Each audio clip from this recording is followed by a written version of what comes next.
Andrew Petrel returns from death with a shocking message from heaven. The summer air hung heavy with tension as I stood at the edge of Lake Michigan, my heart pounding against my chest. The church fundraiser behind me buzzed with Life Children's laughter, gospel music, and the cheerful chatter of the congregation, but all I could focus on was the text message glowing on my phone screen. "I have the evidence, Zach. Either you confess to your parents about us or everyone at church will know what you really are." Marcus's threat made my hands tremble. 2 years of secret love, and now this. The irony wasn't lost on me. Here I was at a fundraiser for my father's ministry, being blackmailed by the man I thought loved me. I looked back at the crowd. Dad was at the grill, his pastor's collar replaced by a kiss the cook apron, while Mom handed out her famous lemonade. If they knew the truth about their perfect son, the one they'd pinned all their hopes on after Timothy's death.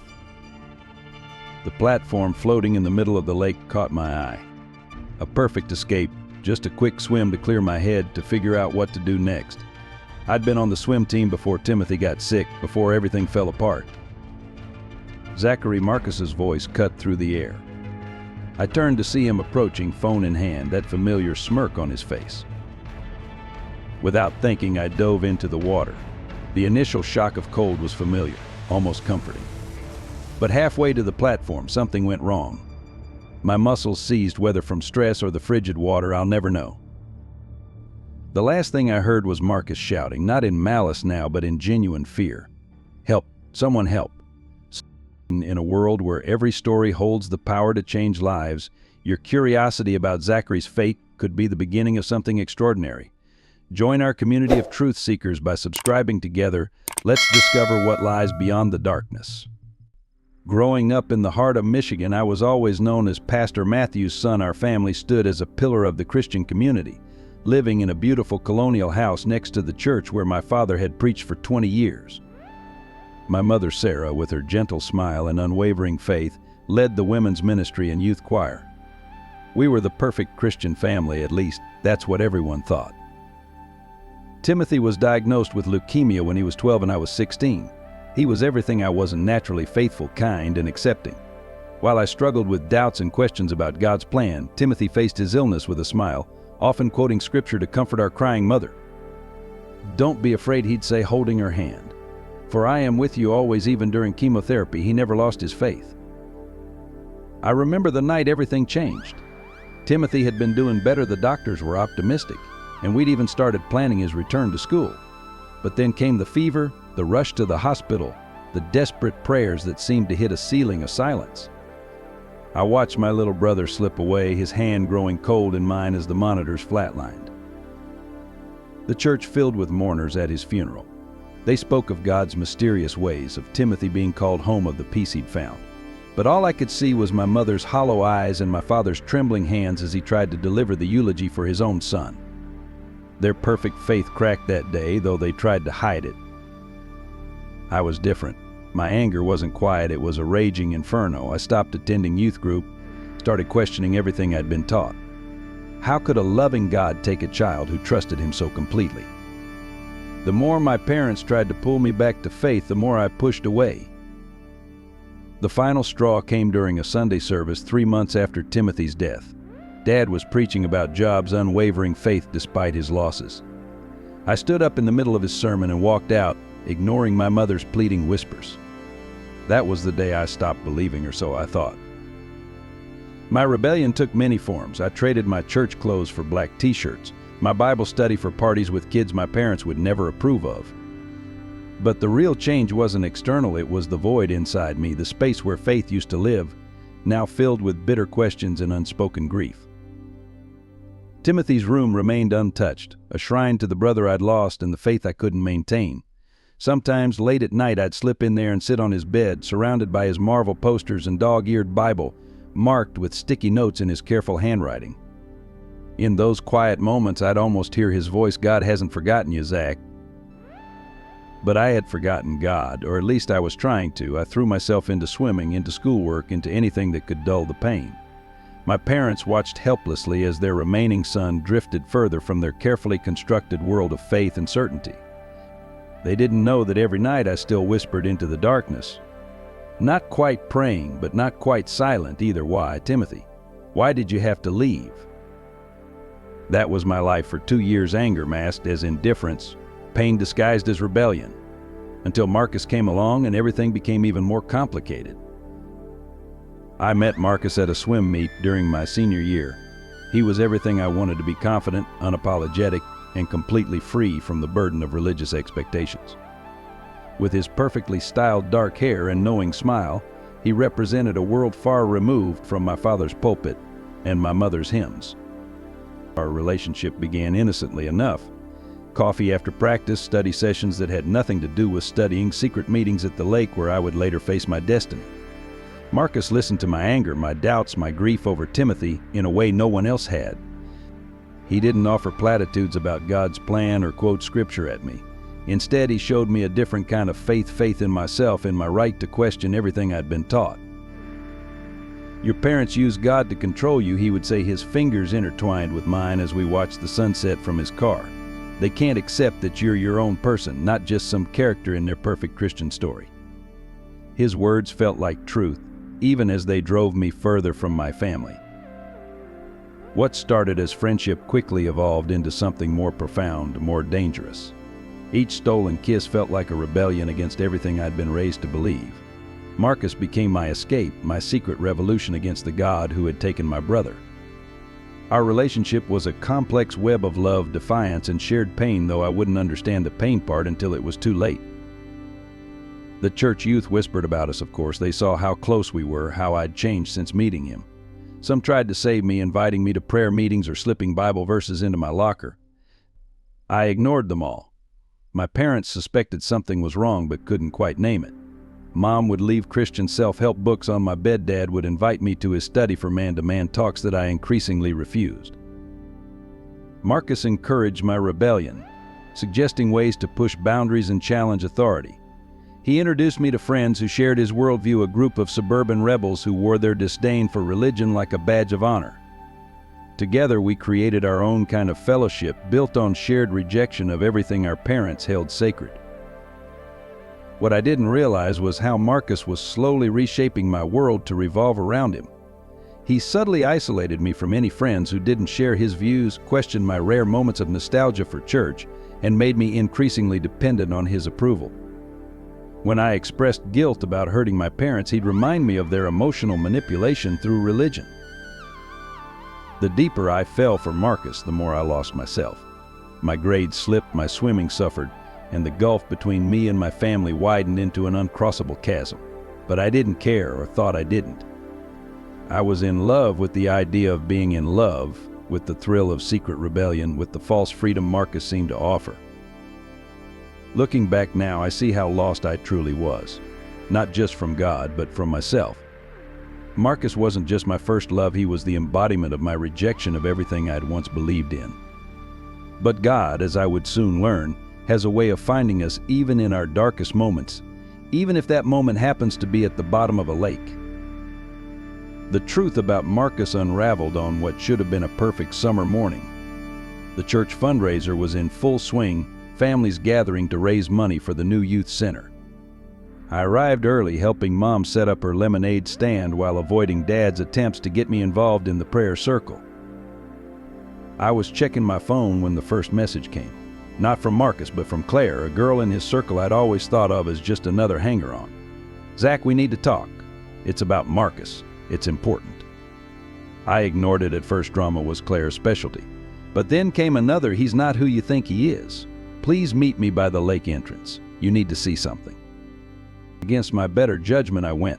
Claire was waiting, her usual confidence replaced by genuine concern. "I'm showing you this because what he's doing is wrong," she said, handing me her phone. "These are screenshots from his private group chat." My world tilted as I scrolled through the messages. There was Marcus, the person I thought I loved, discussing me like I was some sort of project. "Phase 1 complete," he'd written 3 months ago. "Pastor's son is totally hooked. Can't wait to see his father's face when everything comes out." More recent messages revealed his true plan. He'd been documenting everything, our intimate moments, my confessions about Timothy, my angry words about God and my parents. He had photos, videos, private conversations, all carefully curated to cause maximum damage. Just imagine he'd written yesterday, the great Pastor Matthews, watching his son's sexuality and apostasy exposed to his entire congregation. It'll destroy his ministry, his reputation, everything. There's more, Claire said softly. He's planning to reveal everything at the fundraiser today. He's got a whole social media campaign ready to go. He's been planning this for months. Zach, it was never real. I felt physically ill. Every kiss, every shared secret, every moment I'd thought was love, it had all been part of Marcus's elaborate revenge against organized religion, with my family as his target. The worst part, I'd played right into his hands, becoming exactly what he needed me to be, the rebellious pastor's son, ready to be sacrificed for his cause. My phone buzzed. Marcus, looking good today, babe. Can't wait to share our love story with everyone. The casual cruelty of it, the mockery hidden behind fake affection, it broke something inside me. I looked across the lawn to where Marcus was now arriving, his usual confident smirk in place. He was wearing the cross necklace I'd given him, my grandfather's, one of the few things I'd kept from my religious life. He begged me for it, claiming it would represent our special bond. Now I understood. He wanted to wear it today when he destroyed my family, as the ultimate symbol of his victory. Claire touched my arm gently. I'm so sorry, Zach. I should have told you sooner, but I didn't have proof until now. He's been manipulating everyone, playing this long game. Some of us thought it was just talk, but when we saw what he was actually planning, the implications hit me in waves. This wasn't just about me. Marcus was going to destroy my father's ministry, the community he'd built, the support system that had helped so many people. The youth center project would die. The families who relied on the church's outreach programs would suffer. All because I'd been so lost in my own pain and rebellion that I'd let this wolf into our fold. I looked at the lake, its waters calm and inviting. The floating platform where Marcus and I had shared our first kiss seemed to mock me now. Thank you, Claire, I said quietly, my decision already forming. I need some time alone. As I walked toward the water, my phone kept buzzing with Marcus's messages, each one more threatening than the last. The final one made my heart stop. Time's up, Zach. Your choice. Confess to your parents now, or I take control of the narrative. Either way, your perfect Christian world burns today. The truth about Marcus unraveled on what should have been a perfect summer morning. The church fundraiser was in full swing, families gathering to raise money for the new youth center. I arrived early, helping Mom set up her lemonade stand while avoiding Dad's attempts to get me involved in the prayer circle. I was checking my phone when the first message came. Not from Marcus, but from Claire, a girl in his circle I'd always thought of as just another hanger-on. Zach, we need to talk. It's about Marcus. It's important. I ignored it at first. Drama was Claire's specialty. But then came another, he's not who you think he is. Please meet me by the lake entrance. You need to see something. Against my better judgment, I went. Claire was waiting, her usual confidence replaced by genuine concern. I'm showing you this because what he's doing is wrong, she said, handing me her phone. These are screenshots from his private group chat. My world tilted as I scrolled through the messages. There was Marcus, the person I thought I loved, discussing me like I was some sort of project. Phase 1 complete, he'd written 3 months ago. Pastor's son is totally hooked. Can't wait to see his father's face when everything comes out. More recent messages revealed his true plan. He'd been documenting everything, our intimate moments, my confessions about Timothy, my angry words about God and my parents. He had photos, videos, private conversations, all carefully curated to cause maximum damage. Just imagine he'd written yesterday, the great Pastor Matthews, watching his son's sexuality and apostasy exposed to his entire congregation. It'll destroy his ministry, his reputation, everything. There's more, Claire said softly. He's planning to reveal everything at the fundraiser today. He's got a whole social media campaign ready to go. He's been planning this for months, Zach. It was never real. I felt physically ill. Every kiss, every shared secret, every moment I'd thought was love, it had all been part of Marcus's elaborate revenge against organized religion, with my family as his target. The worst part, I'd played right into his hands, becoming exactly what he needed me to be, the rebellious pastor's son, ready to be sacrificed for his cause. My phone buzzed. Marcus, looking good today, babe. Can't wait to share our love story with everyone. The casual cruelty of it, The mockery hidden behind fake affection, it broke something inside me. I looked across the lawn to where Marcus was now arriving, his usual confident smirk in place. He was wearing the cross necklace I'd given him my grandfather's, one of the few things I'd kept from my religious life. He'd begged me for it, claiming it would represent our special bond. Now I understood. He wanted to wear it today when he destroyed my family, as the ultimate symbol of his victory. Claire touched my arm gently. "I'm so sorry, Zach. I should have told you sooner, but I didn't have proof until now. He's been manipulating everyone, playing this long game. Some of us thought it was just talk, but when we saw what he was actually planning." The implications hit me in waves. This wasn't just about me. Marcus was going to destroy my father's ministry, the community he'd built, the support system that had helped so many people. The youth center project would die. The families who relied on the church's outreach programs would suffer. All because I'd been so lost in my own pain and rebellion that I'd let this wolf into our fold. I looked at the lake, its waters calm and inviting. The floating platform where Marcus and I had shared our first kiss seemed to mock me now. "Thank you, Claire," I said quietly, my decision already forming. "I need some time alone." As I walked toward the water, my phone kept buzzing with Marcus's messages, each one more threatening than the last. The final one made my heart stop. "Time's up, Zach. Your choice, confess to your parents now, or I take control of the narrative. Either way, your perfect Christian world burns today." The water was colder than I expected that summer day, but I barely noticed as I dove in. My mind was racing with Marcus's betrayal, each stroke taking me further from the shore and the impending disaster I couldn't seem to prevent. The floating platform beckoned a sanctuary in the midst of chaos, just as it had been during those long months after Timothy's death. Halfway there, I heard Marcus shouting my name. His voice held none of the warmth I'd once cherished. Instead, it carried an edge of panic. He knew I'd discovered his plan. Through the splash of my strokes, I could hear him telling others I was acting strange, that someone should stop me. The perfect manipulation, making himself look concerned while painting me as unstable. My lungs were burning, muscles straining against the cold water. I'd been a strong swimmer once, but months of neglecting practice for secret meetings with Marcus had taken their toll. Still, I pushed on, determined to reach the platform where I could think, where I could figure out how to protect my family from the storm that was coming. Then it happened. The cramp hit my left leg like a bolt of lightning, turning my muscle to stone. I faltered, water splashing into my mouth as I tried to adjust. In that moment of panic, Timothy's voice echoed in my memory, "God hasn't forgotten you, Zach." The irony wasn't lost on me, remembering my faithful little brother just as I was about to die. The pain was excruciating. Each attempt to kick only made it worse. I could see Marcus on the shore, finally realizing this wasn't part of his plan.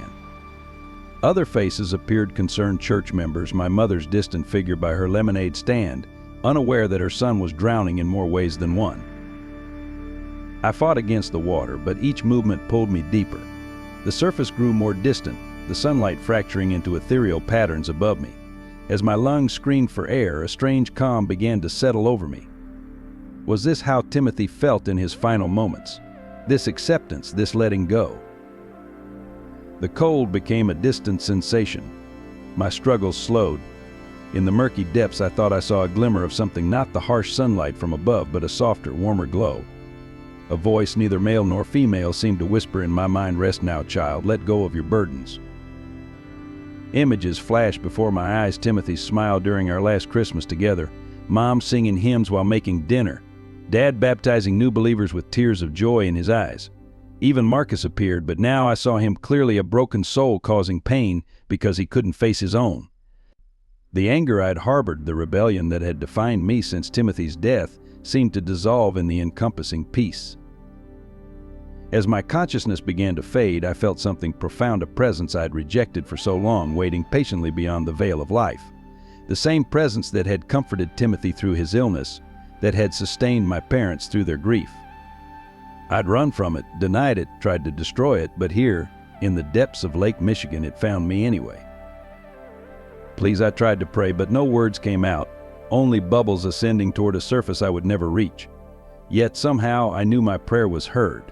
Not the desperate plea of a drowning man, but the first real communion I'd had with God since losing Timothy. The last thing I remember before the darkness took me completely was a burst of light, not from above, but from within. It filled my being with a warmth that defied the lake's cold embrace. And in that light, I heard Timothy's voice again, clearer than ever. "Welcome home, big brother." Then everything faded, and I began my journey into a realm beyond anything I could have imagined. A journey that would change not just my life, but the lives of everyone I'd left behind on that shore, including Marcus, though not in the way anyone could have predicted. They say drowning is peaceful at the end. They're wrong. The transition from water to whatever this was felt like being turned inside out and reassembled. The darkness exploded into the brightest light I'd ever seen, yet somehow it didn't hurt my eyes. I was moving, or perhaps the universe was moving around me through what seemed like a tunnel of pure radiance. At first I thought I was alone in this strange passage between worlds, but gradually I became aware of presences around me, beings of light that seemed to pulse with love and understanding. They didn't speak, not in words, but their thoughts brushed against my consciousness like gentle waves. "Peace, child. You are safe now." Then I heard it, a laugh I'd thought I'd never hear again. Clear as a summer morning, warm as the sunlight I'd left behind. Always had to be dramatic, didn't you, Zach? Timothy stood before me, but not as I remembered him. Gone was the pale, frail boy from the hospital bed. This Timothy radiated health and joy. His smile was the same, though, that infectious grin that could light up a room. He looked about 14, the age he would have been now, but somehow ageless at the same time. "Tim," my voice broke on his name. "Is it really you?" He stepped forward, and suddenly we were embracing. It wasn't a physical hug. We didn't seem to have bodies in any conventional sense, but I felt his love wrap around me like a warm blanket. "Of course it's me, you big dork. Who else would come to meet you here?" "But I don't understand." I turned my back on everything. On God, on our family's faith. I've been so angry, so lost, the words poured out of me, carrying 2 years of guilt and grief. Timothy's response wasn't what I expected. He laughed again, but tenderly. "You think God didn't know that would happen? You think he stopped loving you because you were hurting? Zach, he's been with you every step of the way, even when you were trying your hardest to run from him." The light around us shifted, and suddenly we were in what seemed like a vast chamber of pure radiance. But within that light, I could see scenes from my life playing out like moving photographs. There I was, sitting in Timothy's room late at night, unknowingly being comforted by angels. There were the countless times I'd nearly gotten into serious trouble, only to be mysteriously steered away at the last moment. "Remember that night you were going to drive home drunk from Marcus's party?" Timothy asked, pointing to another scene. "Your car wouldn't start. That wasn't a dead battery, bro. Someone was looking out for you." "But why?" I whispered.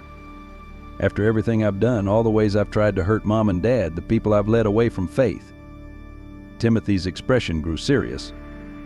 "Because you're loved, Zach. Unconditionally, no matter what. That's what I tried to tell you in the hospital, remember? Perfect love casts out fear. You've been so afraid of loss, of pain, of not being good enough. You've let that fear turn to anger. And you've let others use that anger for their purposes." He waved his hand, and I saw Marcus's face appear in the light. But I saw him differently, now saw the deep wounds in his own soul, the pain he was trying to inflict on others because he couldn't face his own demons. "Even him, Zach. God loves even him." Timothy's voice was gentle. "That's what you never understood. It's not about being perfect or following all the rules. It's about love. Pure, endless, transformative love." I felt tears that weren't tears rolling down a face that wasn't quite a face. "I've made such a mess of everything, Tim. Marcus is going to destroy Dad's ministry, all because I was too blind to see what was happening." Timothy smiled, that knowing smile I remembered so well. "Are you sure about that?" "Look," he pointed to another scene forming in the light, one that hadn't happened yet. I saw myself surrounded by light, speaking to a crowd. Marcus was there, but not as an enemy. The details were hazy, but I could feel the power of redemption and reconciliation radiating from the image. "Your story isn't over, big brother. In fact, it's just beginning. But you have to choose. You can stay here with me, and believe me, I'd love that, or you can go back. Go back and show people what real love looks like. Show them what God's forgiveness truly means. The light pulsed around us, and I could feel the weight of this moment. I don't know if I'm strong enough, I admitted.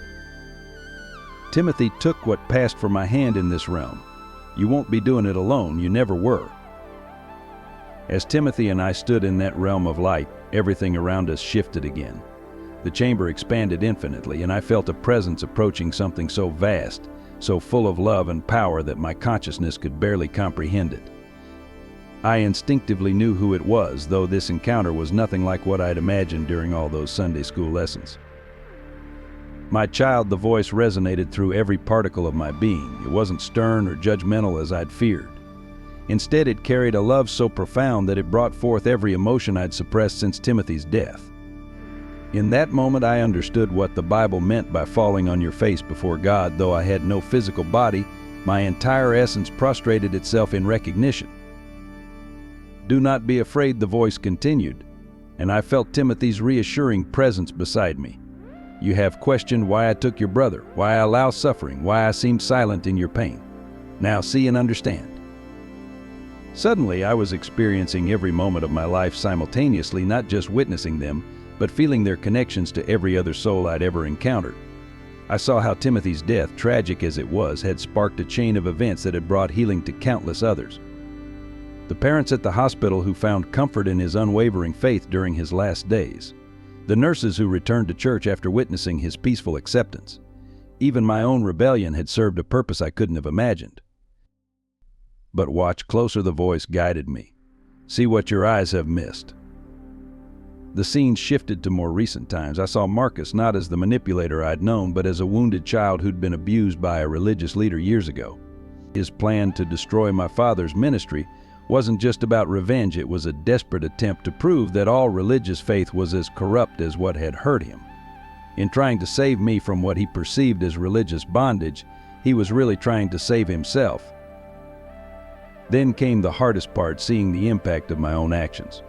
Every harsh word I'd spoken to my parents reverberated through their hearts. Every time I'd led another young person away from faith, I'd added to a burden of guilt and confusion they carried. Yet alongside these painful revelations, I saw something remarkable: golden threads of God's grace weaving through every dark moment, creating opportunities for redemption. Your pain was never wasted, the voice explained. Every tear, every question, every moment of doubt, I held them all. But now you must choose: will you remain in this safety, or will you return to be my witness? I don't deserve to be your witness, I whispered. I've denied you, fought against you, tried to destroy others' faith. A wave of love washed over me so intensely that it would have brought me to my knees if I'd had them. That is precisely why you are perfect for this task. Who better to speak of my love than one who has rejected it yet found it waiting still? Who better to reach the broken than one who has been broken and made whole? Images flooded my consciousness, future possibilities, lives I could touch, hearts I could help heal. I saw myself sharing my story, and through it, helping others find their way back to faith. I saw Marcus transformed by forgiveness instead of destroyed by exposure. I saw my parents' ministry growing stronger, reaching those who'd been wounded by religious trauma rather than driving them away. But remember, the voice cautioned, this path will not be easy. You will face doubt, ridicule, and rejection. Some will call you a liar or a fool. Your story will be challenged, your motives questioned. Are you willing to bear this cross?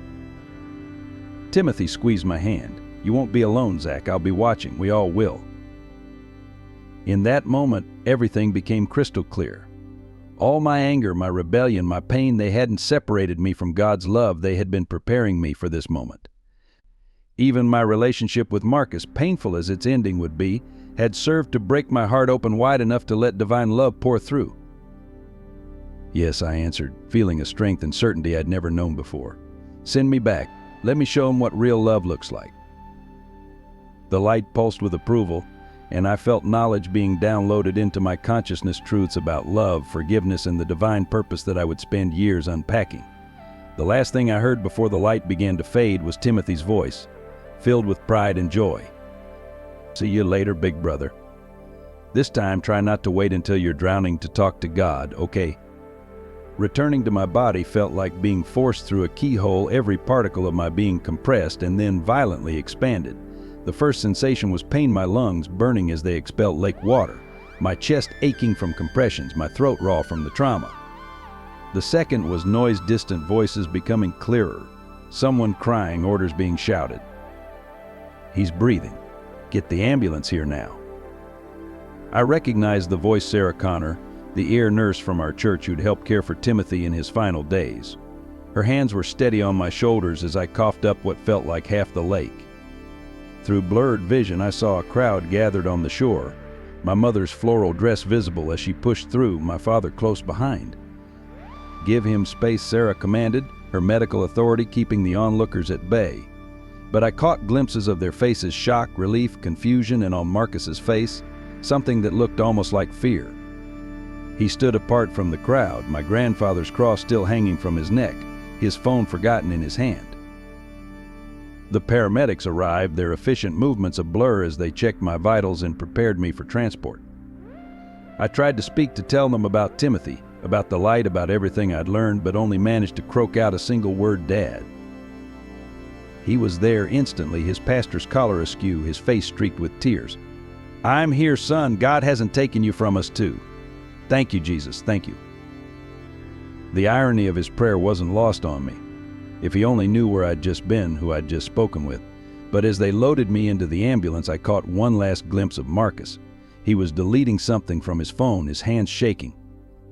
The exposure he'd planned, the revenge he'd crafted so carefully, none of it seemed to matter now. Our eyes met briefly and I saw something break in his expression. The hospital was a carousel of tests, questions, and concerned faces. The doctors were amazed I'd been underwater for nearly 4 minutes. By all medical standards, I should have suffered brain damage. Instead, I was perfectly fine, if exhausted.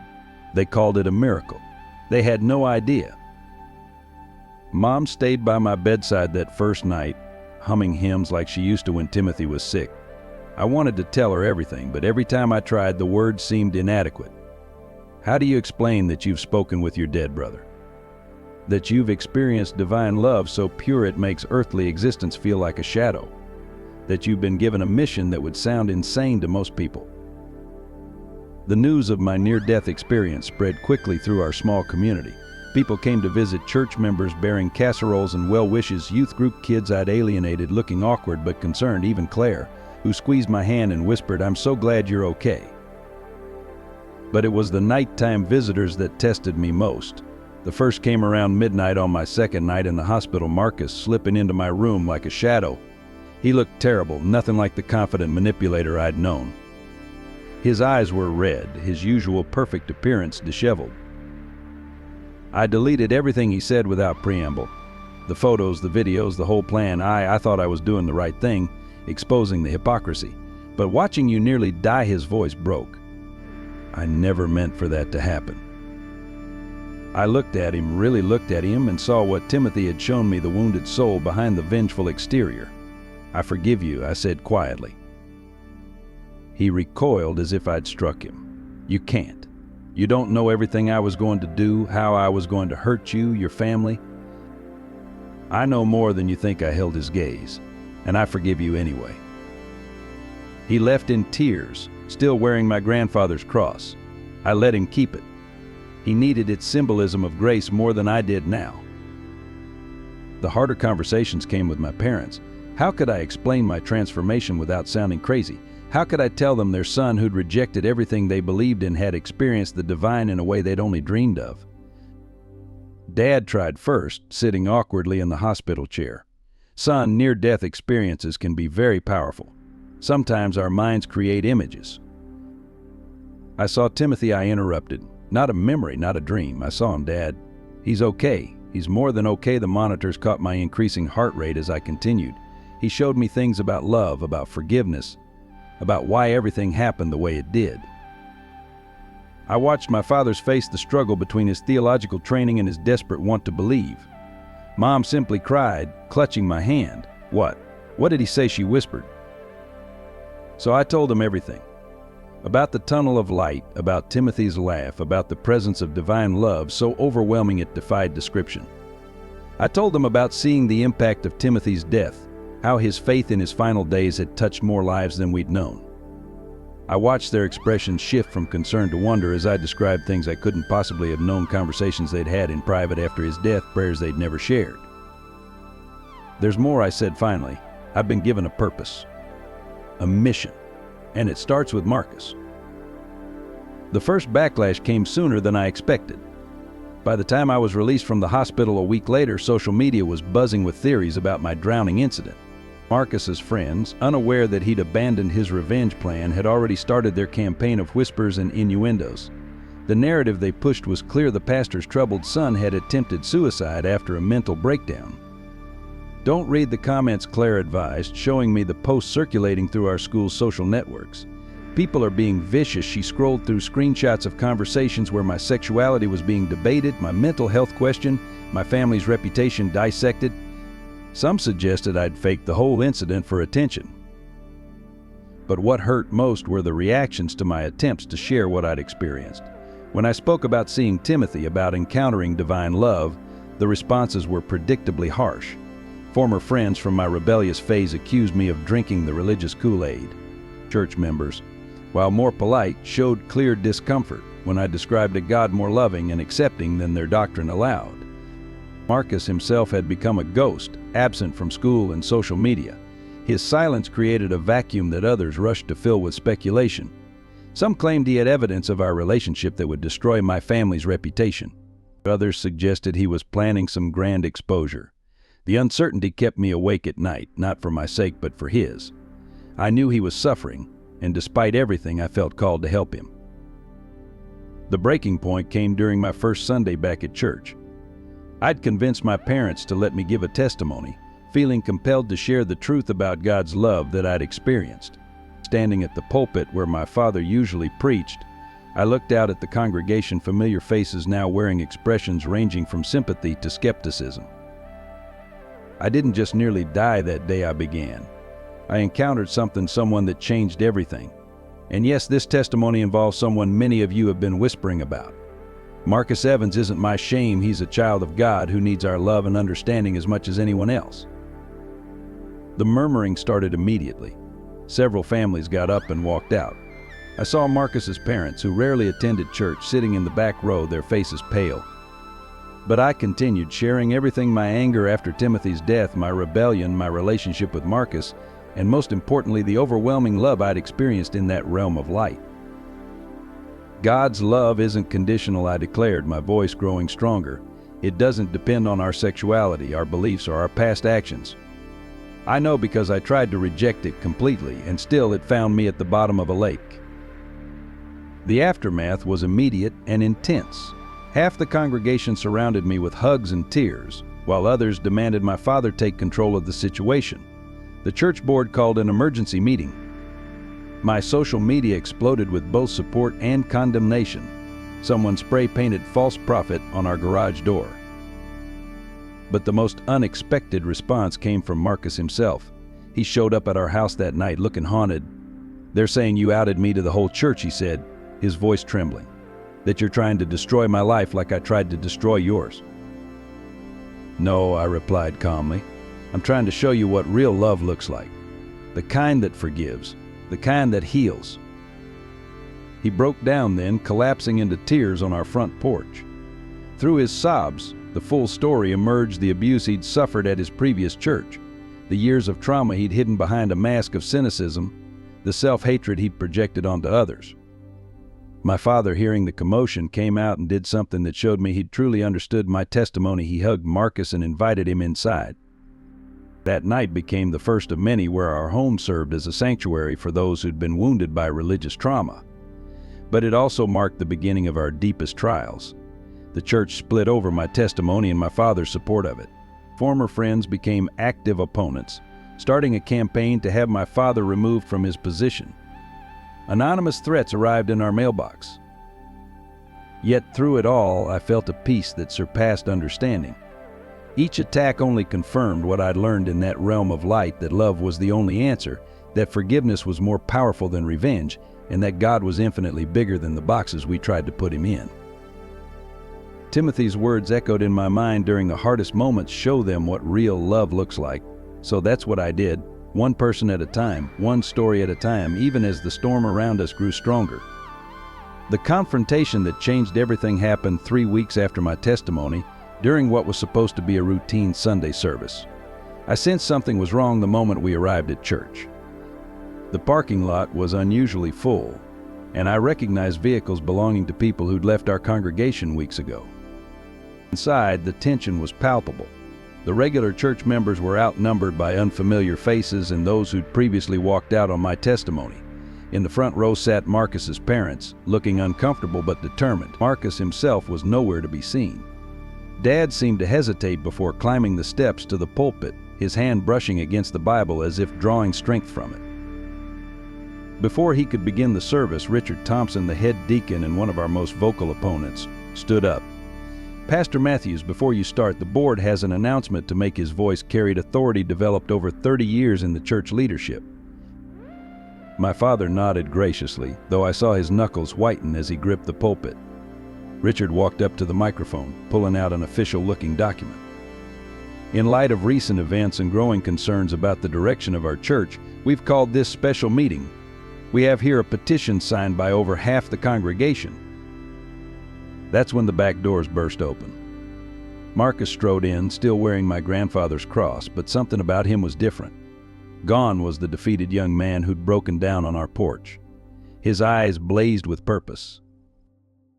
Before you read that he called out, his voice echoing through the sanctuary, "I have something to say." He walked down the center aisle, every eye following him. Some people physically recoiled as if his presence might contaminate them. I saw his parents half rise from their seats, his father's face darkening with familiar anger. "You all think you know what happened," Marcus continued, reaching the front. "You think you know who Zachary Matthews is, who I am, what this is all about. But you don't know anything." He turned to face the congregation, and I saw tears in his eyes. "I came to this town with one purpose: to destroy a church, to prove that all religious people are hypocrites, and I nearly succeeded." A murmur ran through the crowd. Richard tried to interrupt, but Marcus pressed on. "I manipulated Zach. I recorded our conversations. I planned to expose him, his family, this whole church. I wanted to hurt you all like I'd been hurt." His voice broke. "But then I watched him drown. I watched him die because of what I'd done. And when he came back," he faltered, and I felt compelled to stand, to move to his side. The presence I'd felt in that realm of light seemed to fill the sanctuary. "Tell him what happened next," I encouraged softly. "When he came back, he forgave me," Marcus said, his voice stronger now. "No conditions, no revenge, just love. The kind of love I thought didn't exist anymore. The kind I'd stopped believing in after what happened at my old church." Then Marcus did something that gasped the audience. He pulled out his phone. I still have one video I didn't delete. Not of Zach, but of myself. A confession I recorded the night after his accident. He handed his phone to my father. "Play it, please. They need to hear the truth." Dad hesitated only a moment before connecting the phone to the church's sound system. The screens above the pulpit flickered to life, showing Marcus's tear-stained face from that night. "I almost killed someone today," the recorded Marcus spoke, his voice raw with emotion. "Someone who showed me nothing but genuine love, even when I was secretly plotting to destroy him. And you know what he did? He forgave me.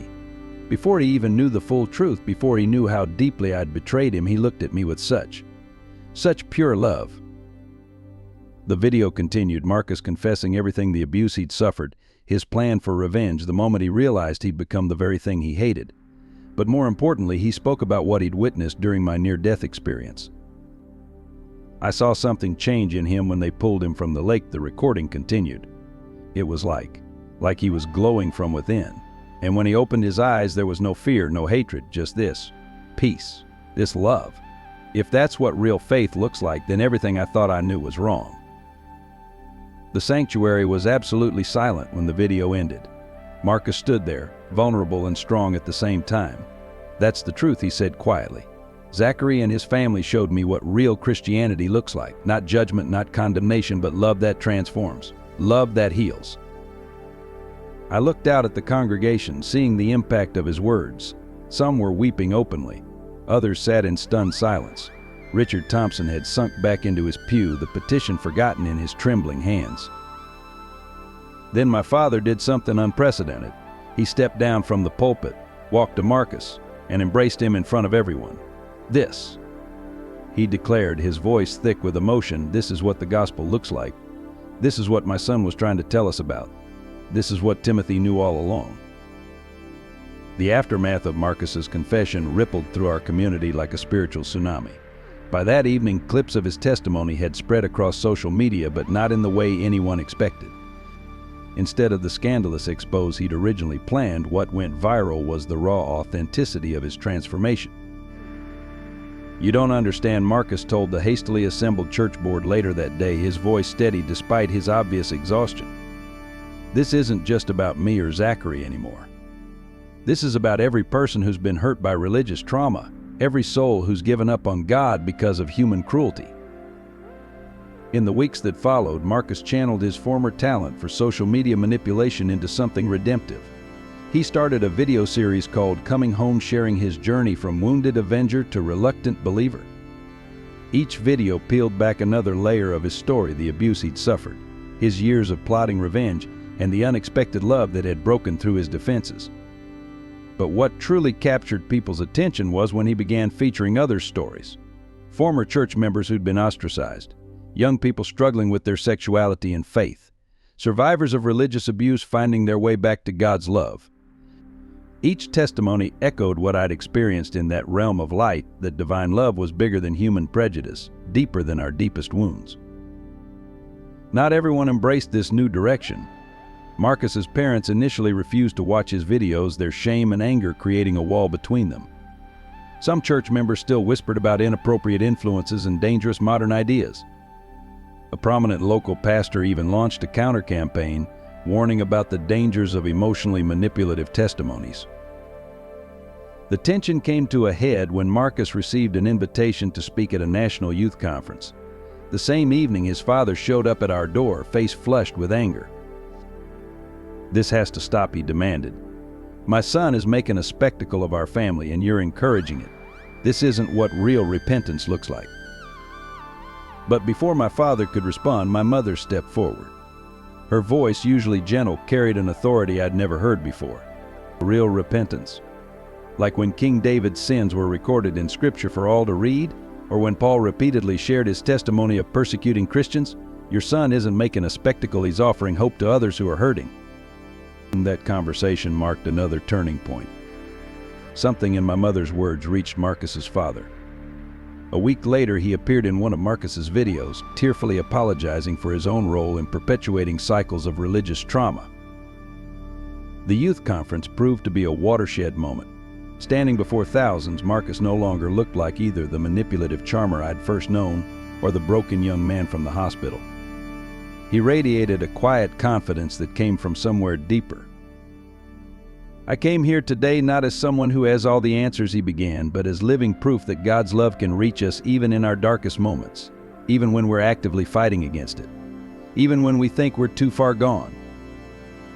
He shared everything, the ugly truth about his planned revenge, the moment he watched me nearly die, and the transformation he'd witnessed in my return. But then he did something unexpected. He called me to the stage. Zachary didn't just survive that day, Marcus told the crowd. He came back with a message that's changing lives.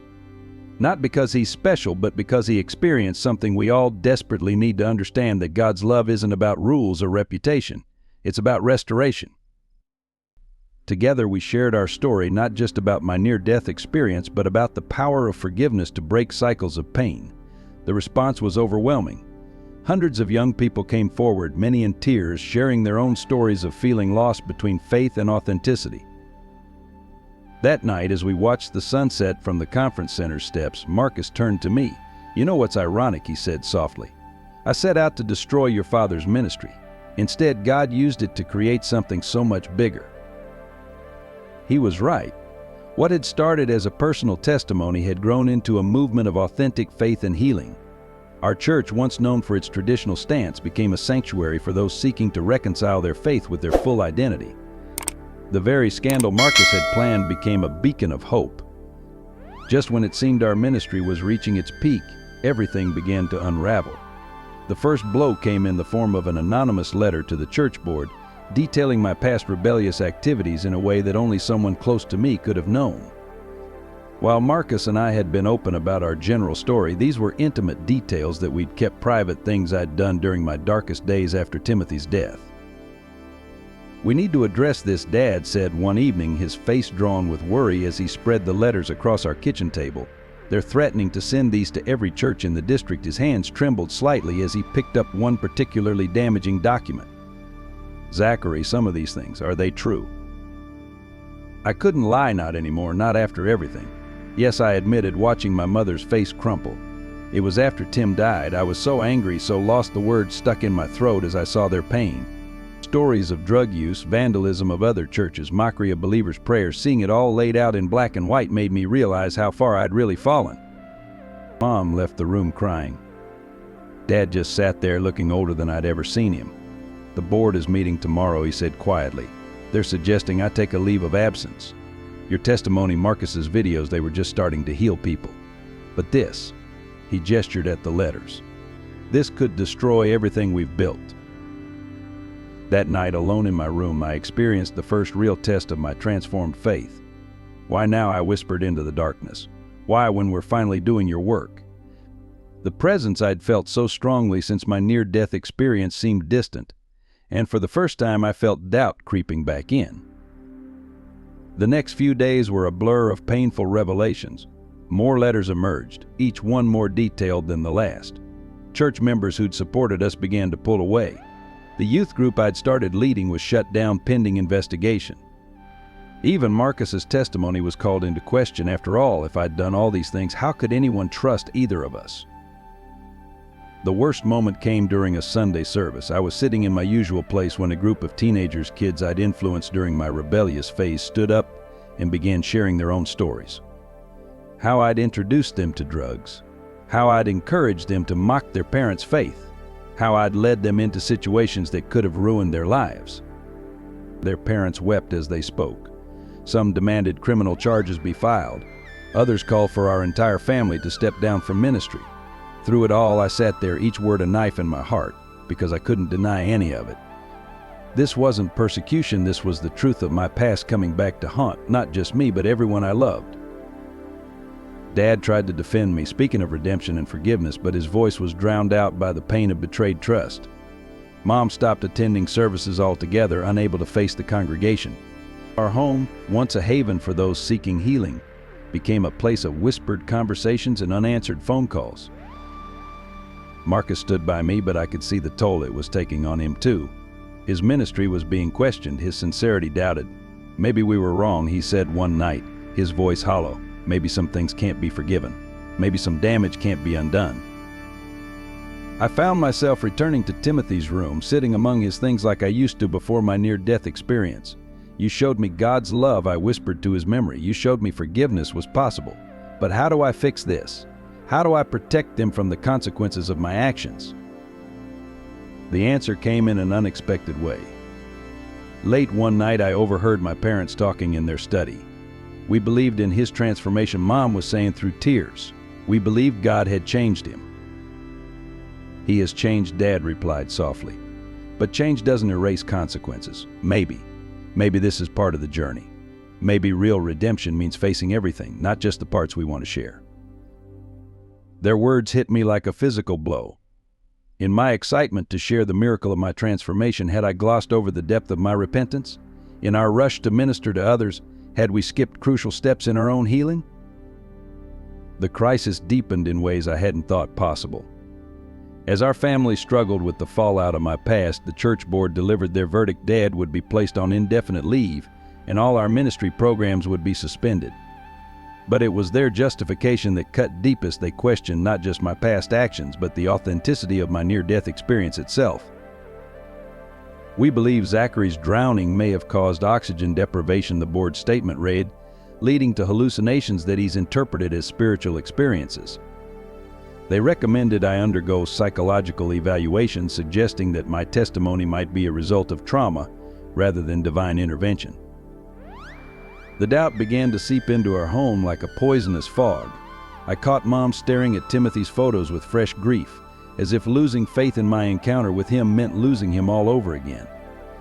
Dad spent hours in his study, poring over near-death experience research, trying to reconcile his theological training with what I'd told him I'd seen.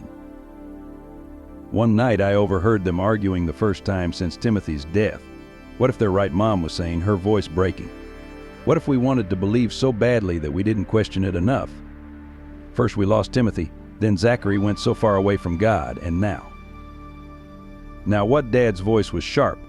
Now we're losing our ministry, our reputation, or are you saying we're losing our son again? Their words sent me fleeing to the lake where everything had changed.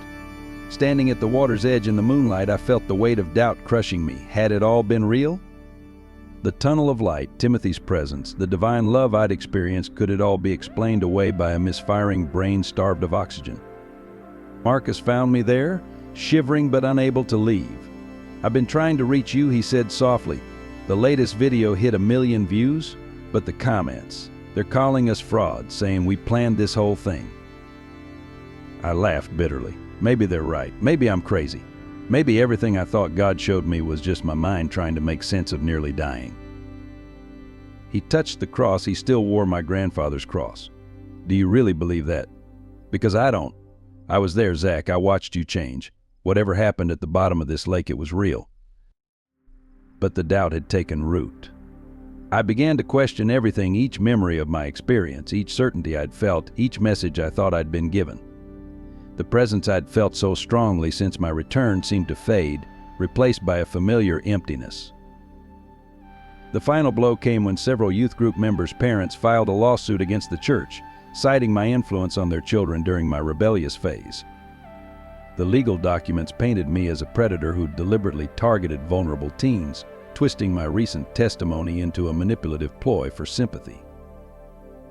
Dad's health began to suffer under the stress. Mom started talking about moving away, about finding a fresh start somewhere nobody knew our story. Even Marcus's unwavering support felt like a burden. His faith in my experience seemed to highlight my own growing doubts. One particularly dark night, I found myself back in Timothy's room, but this time it felt different. The peace I'd found there since my near-death experience was gone. Instead, I was overwhelmed by memories of my brother's suffering, of my rebellion, of all the pain I'd caused. I don't understand, I whispered into the darkness. You showed me love was the answer. You showed me forgiveness was possible. But look what it's doing to them. Look what my past is doing to everyone I love. The silence that answered seemed to mock my former certainties. The Bible on Timothy's nightstand fell open to Job's laments, and I felt a kinship with that ancient sufferer that I'd never understood before. Was this what real faith looked like?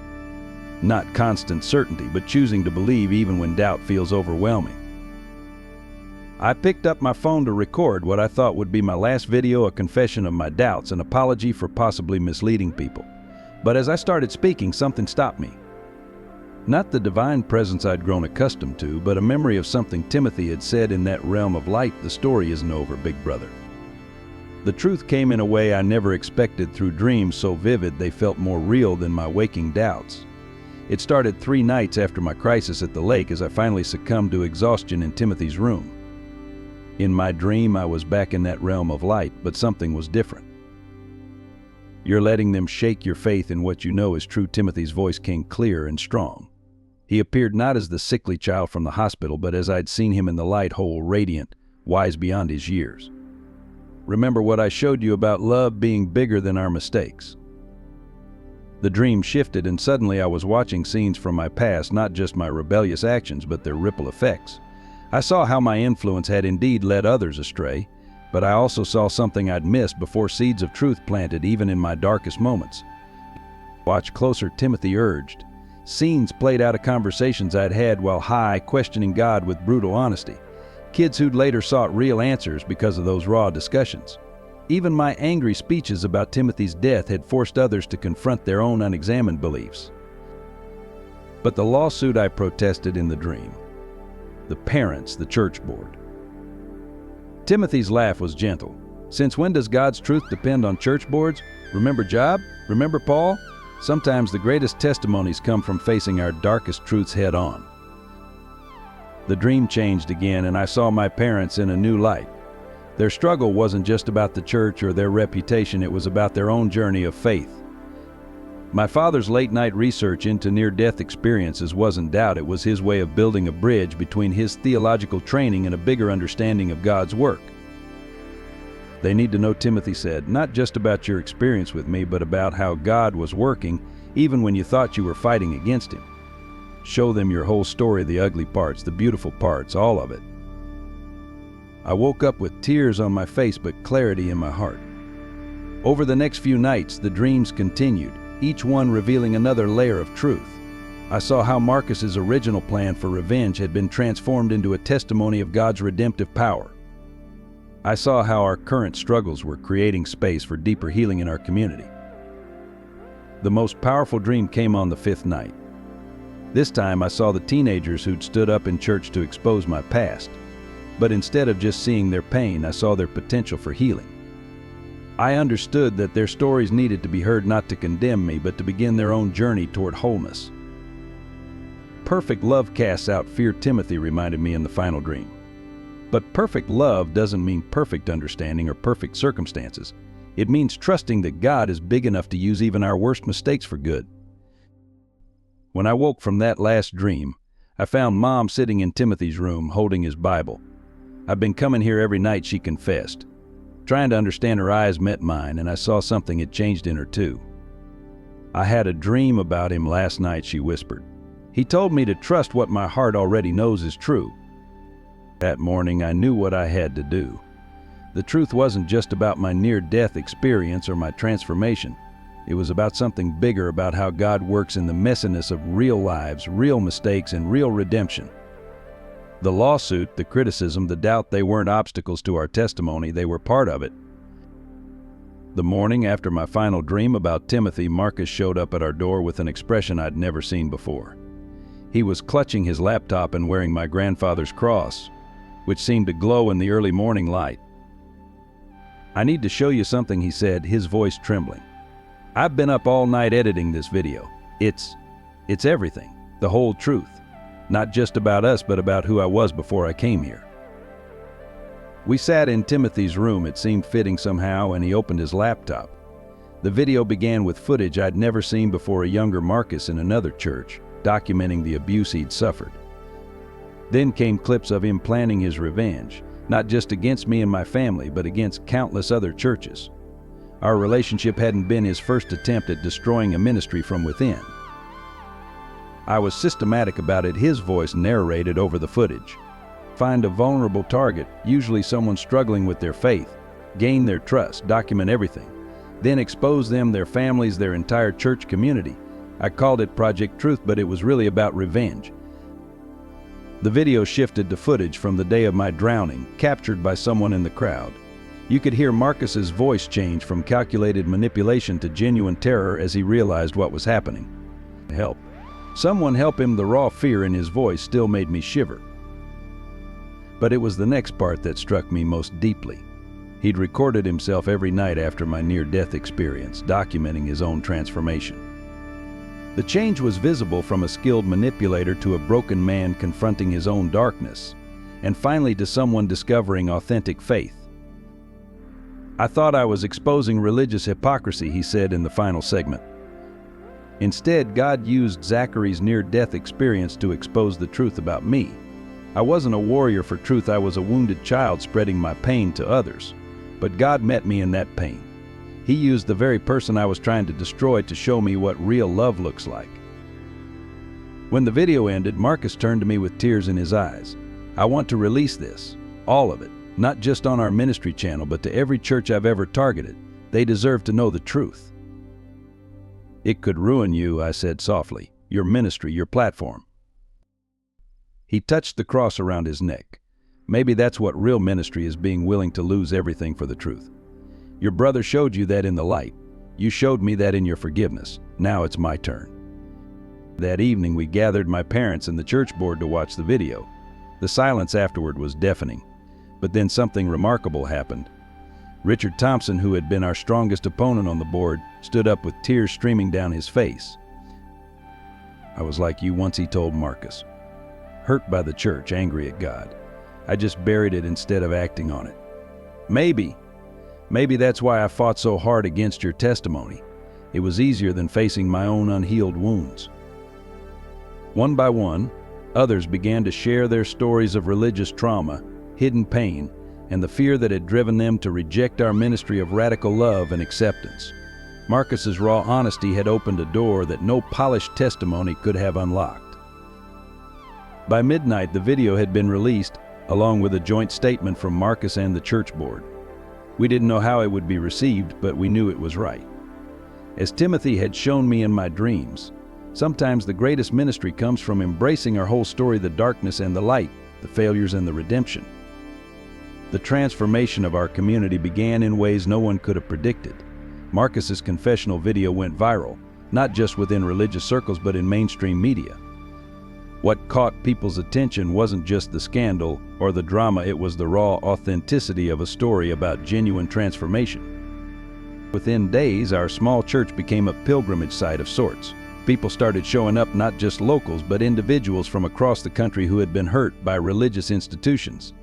They came with their stories of trauma, their doubts, their anger. But more importantly, they came with hope, drawn by the possibility that healing was real. The lawsuit families were the first to approach us for reconciliation. After watching Marcus's video and seeing the broader context of my rebellion, they began to understand that their children's stories were part of a larger narrative of pain and healing. Instead of court proceedings, we established healing circles where parents and teens could speak their truth and find a path forward together. "I never thought I'd say this," one mother said during a particularly powerful session, "but watching you face your past so honestly has helped my daughter face hers. She's talking to me again, really talking for the first time in years." The church board, led by Richard Thompson's example, underwent its own transformation. Rather than trying to manage the church's reputation, they focused on creating spaces for authentic dialogue. The Sunday school rooms where I'd once learned simplified Bible stories became settings for deep discussions about faith, doubt, and the messy reality of human experience. Dad was reinstated as pastor, but his ministry had evolved. His sermons became less about doctrinal certainty and more about wrestling with God, much like Jacob at Peniel. He often invited others to share their stories, not just testimonies of triumph, but ongoing struggles with faith and healing. Mom found her own ministry among parents who'd lost children or were struggling with their kids' faith journeys. Her quiet strength and willingness to acknowledge her own doubts made her a powerful presence in their lives. The support group she started, Walking Through the Valley, became a safe haven for families navigating grief and spiritual uncertainty. Timothy's room, which had been preserved as a shrine to our loss, was transformed into what we called the Light Room, a space where people could come to pray, meditate, or simply sit in the presence of God's love. The walls were covered with stories and photos, not just of Timothy, but of all those who'd found healing in our community. Even the lake where I'd nearly died became a place of healing. On warm evenings, you'd often find people sitting on its shores, sharing their stories or simply being present with each other's pain and hope. The floating platform where everything had changed became a symbol of transformation, a reminder that sometimes we have to face our deepest fears to find our truest healing. Perhaps the most powerful sign of community healing came when Marcus's parents finally returned to church. They sat in the back at first, uncomfortable and uncertain. But when Marcus shared his testimony from the pulpit, his father stood up and walked forward, embracing his son in front of everyone. "I didn't protect you then," he said through tears, "but I'm here now." Looking back now, I understand that my journey didn't begin in that lake, or even with Timothy's death. It began with the first spark of divine love that created us all, a love so vast and unconditional that it could transform a grieving, angry teenager and a wounded revenge seeker into messengers of healing. Our church has become something I never could have imagined during those dark days after Timothy's death. We don't just preach about God's love, we create spaces where people can experience it, question it, wrestle with it, and ultimately find themselves transformed by it. The sign outside now reads, "All are welcome, your doubts, your pain, your whole story." Marcus and I continue our ministry together, but not in the way we first envisioned. Instead of just sharing our testimonies, we listen to others' stories. We've learned that every person who walks through our doors carries their own version of my drowning or Marcus's trauma moments where they felt lost, betrayed, or abandoned by God. Timothy's presence remains strong in everything we do. Not as a sad memory or a tragic loss, but as a living reminder of the truth he showed me in that realm of light, that love is bigger than our mistakes, stronger than our doubts, and more transformative than our finest programs or prettiest sermons. Mom and Dad have found their own healing too. Dad often says that losing his reputation as a perfect pastor freed him to become a real shepherd. Mom's quiet strength has touched countless lives, especially those walking through their own valleys of shadow and doubt. The teenagers who once followed me into rebellion are now leaders in our youth ministry. They don't pretend to have all the answers, but their honesty about their ongoing journey resonates with young people struggling to find authentic faith in a complex world. As for me, I've learned that near-death experiences aren't just about the moment of crossing over, they're about how we live once we return. Every day I try to carry that divine light I encountered into the dark places where others are still struggling. Sometimes that means sitting with someone in their pain. Sometimes it means challenging religious systems that wound rather than heal. Always it means remaining honest about my own ongoing journey of faith and healing. Marcus still wears my grandfather's cross. It's become a symbol not just of his transformation, but of how God can take our deepest wounds and turn them into channels of healing for others. His father now leads our ministry to survivors of religious trauma, turning their family's story of brokenness and reconciliation into a beacon of hope. Timothy was right, the story isn't over. Every week, new people find their way to our doors, carrying their own burdens of pain, doubt, and longing. And every week, I'm amazed at how God's love finds new ways to reach through our broken places to touch wounded hearts.